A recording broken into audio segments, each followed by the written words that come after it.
գիտեք, որ 20 թվականին Հայաստանի ֆուտբոլի ազգային հավաքականը իր պատմության մեջ առաջին անգամ որևէ մրցաշարում հաղթեց, դա ազգերի լիգայի C դիվիզիոնի իր խումբն էր։ Ես այն ժամանակ արժանիորեն մեծարվեց հավաքականի մարզիչ Խոակին Կապարոսը, ովքեր հետևում են, հիշում են ինչ էր կատարվում այն ժամանակ նաև անտեսվեց ֆեդերացիան, մեր համար դա խնդիր չէր, բայց սովորաբար երբ հակառակն է լինում եւ հավաքականը հաջողություններ է ունենում, ֆեդերացիան միշտ մեղավոր է։ Ֆուտզալի ազգային հավաքականին անդրադառնալով ասեմ, որ 2 շաբաթ առաջ մենք բացառիկ հաջողության հասանք, նվաճեցինք Եվրոպայի առաջին եզրափակիչ մրցաշարի ուղեգիր։ Հայաստանի պատմության մեջ, սպորտի պատմության մեջ դեռ չի եղել մի դեպք, երբ խաղային մարզաձևից որևէ մեկում Հայաստանը իրեն ներկայացված Եվրոպայի առաջին եզրափակիչ փուլում։ Մենք արդեն ունենք այդ նվաճումը 26 թվականի հունվարին Հայաստանը մասնակցել է Եվրոպայի ֆուտզալի առաջին եզրափակիչ մրցաշարին։ Ընդ որում մեր հավաքականը դասակարգման ալուսակում եվրոպական 13-րդն է, իսկ աշխարհում 20-րդը, ինչը նույնպես բոլոր առումներով բացառիկ նվաճում է։ Հայաստանի կանանց հավաքականը, ազգային հավաքականը երկրորդ տարին անընդհատ մեջ արդեն 2 հաղթանակ է տոնում, երկար անհաջողություններից հետո մենք կամաց գալիս ենք առաջ եւ չնայած երեկվա անհաջողությանը մենք տեսնում ենք, որ մեր թիմը տարեստարի աճում է։ Հիմա ազգային հավաքականի վերջին արդյունքների մասին եւ հատկապես Վրաստանից գրած պարտությունների մասին, այո, մենք հասկանում ենք, որ դրանք շատ ծանր պարտություններ են խոշոր հաշվով, 2 պարտություն, հատկապես հաշվի առնելով այն փաստը, որ մինչ այդ 2 տարի մենք ոչ մի խոշոր հաշվով պարտություն չենք ունեցել եւ բոլորը ֆեդերացիայի ամբողջ անձնակազմը, ֆուտբոլիստները, մարզչական անձնակազմը շատ ծանր են տանում այս պարտությունները, շատ ավելի ծանր, քան շատերը, ովքեր դրանց մասին անընդհատ գրում են, իսկ իրականում կա մի զանգված, որոնք շատ ուզում են այդ պարտությունները տեսնել, որպեսզի հերթական առիթ հանդիսանա քննադատության։ Մեր հերթին մենք փորձում ենք դրանից հետևություններ անել, հասկանալ, ինչ որպես ֆեդերացիա կարող ենք ավելի լավ անել, որպեսզի խուսափել դրանից, իսկ իրականում նաև հասկանալ, որոնք են օպտիմալ պատճառները, մենք գիտակցում ենք, որ բոլորը պատասխանատու են այս արդյունքների համար, ամբողջ թիմը, ֆուտբոլիստները, մարզիչները մեզ հետ միասին, եւ տվյալ պարագայում կան օբյեկտիվ պատճառներ, կան պատճառներ, որոնք այժմ վերլուծում ենք, մենք երկար զրույց ենք ունեցել հանդերձարանում, հաջորդ օրերին ֆուտբոլիստների եւ մարզչական շտաբի հետ, հաջորդ օրերին մարզչական շտաբի հետ հանդիպել եւ քննարկել ենք խնդիրները, եւ նորանշանակ մարզչին իհարկե ժամանակ է պետք, բայց դրա հետ մեկտեղ արդեն նա որոշ լուծումներ է առաջարկել եւ մեզ տվել գալիք անելիքների ծրագիրը։ Ես իմ տարեվերջյան խոսքում, եթե խոսենք ազգային հավաքականից, նշել եմ, բայց եւս մեկ անգամ կրկնեմ ու կրկին ներողություն եմ խնդրում նրանցից, ովքեր երկրորդ անգամ սա պետք է լսեն եւ ուշադիր են եղել, ինչ խնդիրներ են ծառանում ազգային եւ երիտասարդական հավաքականների առջեւ։ Սրանք այս խնդիրները նախանշվում են դեռևս մի քանի տարի առաջ եւ իրենք վերլուծված են ոչ միայն մեր, այլ տարբեր մասնագետների կողմից։ Եվս մեկ անգամ հիշեցնեմ, որ անցյալ տարի, երբ պարզագույն աղյուսակ հրապարակեց շվեյցարական CIES վերլուծական կազմակերպությունը,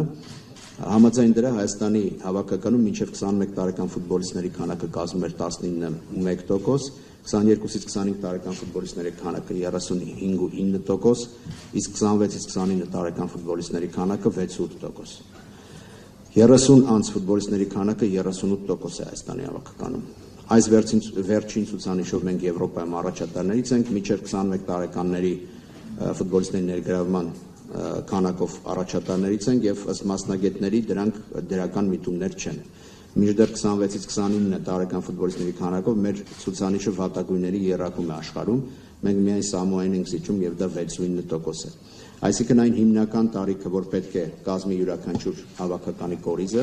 բացակայում է մեզ մոտ,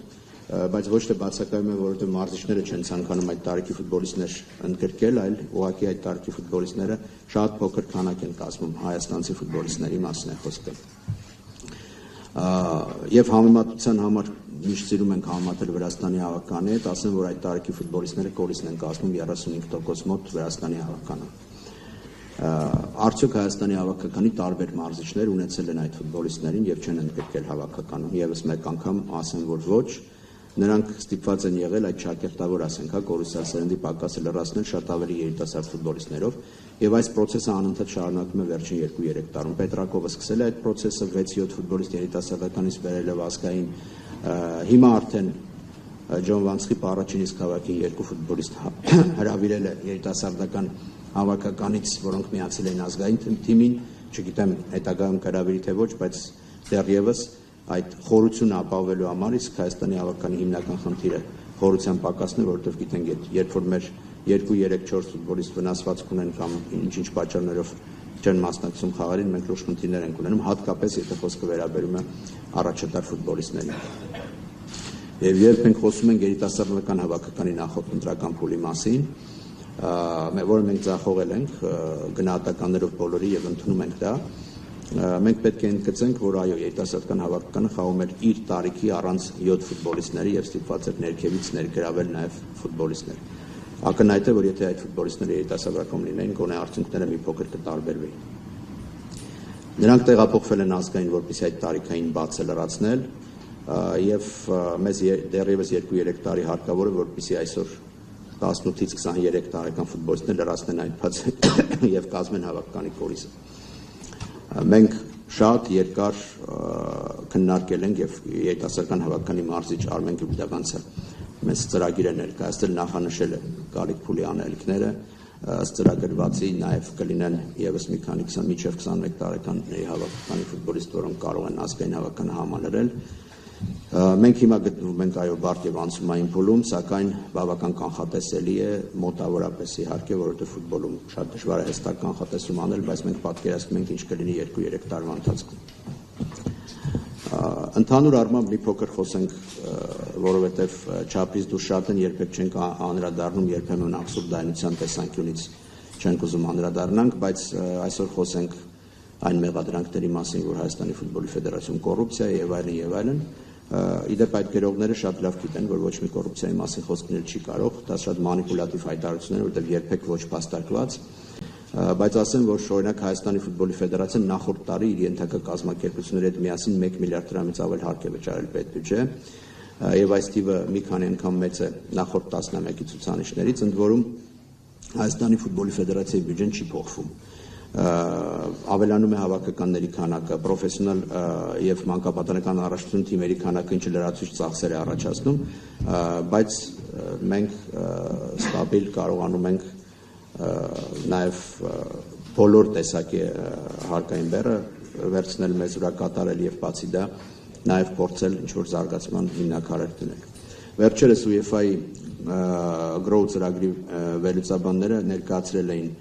նաև վերլուծություն Հայաստանի էլիտ ֆուտբոլի զարգացման վերաբերյալ, համեմատելով մեզ մեր նման հնա ունեցող, բնակչություն ունեցող եւ տարածք ունեցող երկրների հետ, եւ այդ վերլուծությունը նույնպես շատ փոքր, բայց որոշակի արդյունքների աճ է կանխատեսում գալիք տարիներին եւ այս պահին էլ մենք նմանատիպ այլ ֆեդերացիաների համեմատ մի փոքր ավելի շահեկան դիրքում ենք գտնվում։ Եվ ես ասեմ, որ երբ մենք խոսում ենք արդյունքներից Հայաստանի ֆուտբոլի ֆեդերացիայի, այդ արդյունքները նախ չեն սահմանափակվում միայն ազգային հավաքականով, չնայած դա մեր կարևորագույն ֆլագմանն է, եւ մենք դա գիտակցում ենք, քանի որ Հայաստանի ֆուտբոլի ֆեդերացիան պատասխանատու է բոլոր ոլորտների համար, այն ոլորտների համար, որոնք հետաքրքիր չեն գուցե այն հանրությանը, բայց այնտեղ աճը կանխատեսել եւ մենք պարտավորվածություն ենք զգում նաև գումարներ ներդնել այդ ոլորտներում։ Խոսքը օրինակ սահմանափակ կարողություններով մարդկանց ֆուտբոլի մասին է, խոսքը փախստականների հավաքականի մասին է, որը մասնակցում է վերջին շրջանում միջազգային մրցաշարի եւ բազմաթիվ այլ բաներ։ Եվ ամենակարևորը, ավարտելով այս ամենը, ես խոսեմ կարևորագույն նպատակի մասին, որ մենք այս տարի ունենք, որը կարող է մեզ շատ այլ տեղում դնել ֆուտբոլային քարտեզի վրա։ Մենք գնում ենք, գիտեք, Վրաստանի հետ համատեղ դեպի հայտ ենք ներկայացնում աշխարհի առաջնությունը ստանալու համար երիտասարդական 2029 թվականին։ Ես հասկանում եմ, որ կան բազմաթիվ մարդիկ, որոնք կցանկանային, որ սա ձախողվեր, բայց սա եւ երկրի համար, եւ հայկական ֆուտբոլի համար մեծագույն նվաճում կլինի, որովհետեւ մենք կարողանանք ներգրավել նոր միջոցների ենթակառուցվածքները ավելացնելու ճանապարհին, իսկ դա չափազանց կարևոր է, որովհետև որքան էլ մենք խոսում ենք ենթակառուցվածքների ավելացման մասին, մենք կարող ենք շատ հստակ ասել, որ մենք դեռ մեծ պակաս ունենք ենթակառուցվածքների, եւ ես պատահական չէ, որ նշեցի, որ ակումբները վերջերս շատ մեծ սկսել են արդեն ներդրումներ կատարել եւ դա շատ մեծ աջակցություն կբերի նաեւ մեզ ֆուտբոլի զարգացման տեսանկյունից։ Աշխարհի առաջնության որոշումը կայացվելու է այս տարի FIFA-ի կողմից։ Մենք հույս ունենք, որ մենք կստանանք աշխարհի առաջնությունը մեր գործընկերների Վրաստանի ֆուտբոլի ֆեդերացիայի հետ եւ որից հետո ավելի մանրամասն կներկայացնենք ինչ ծրագրեր ենք անելու, ինչ ենթակառուցվածքներ են ավելացվելու եւ ինչպես ենք պատրաստվում նաեւ ֆուտբոլային տեսանկյունից մոտենալ այդ աշխարհի առաջնությանը։